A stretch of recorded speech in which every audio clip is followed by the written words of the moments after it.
های گایز، من امروز اومدم که بهتون پرفروش ترین تابلوی این 7 ماهی که پیج زدم و آموزش بدم با تمام قلقاش. اول از همه طرح موجمون رو میکشیم خطای فرضیشو، بعد من سکشن سندستون استفاده میکنم که با رافستون قاطی میکنم. قسمت های پایین موج رو کلوفتر میذارم، اما حواستون باشه که بیشتر از 1 سانت اگر بذارید ترک میخوره.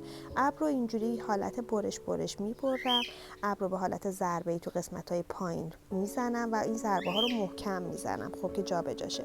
از بالا وای میستم، جاهایی که خالی داره رو میریزم و اینکه قسمت های بالا که موجه رو صاف میزنم و این خطا رو دوباره مشخص میکنم که این خطا بین نره و قسمت های بالا رو نرم ابر میزنم، مثل پایین زمخت نمیزنم و این نتیجه کار ما باید بشه.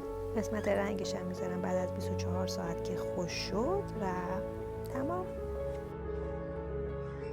ممنون که تا اینجا همراه من بودین. تا فردا، بای.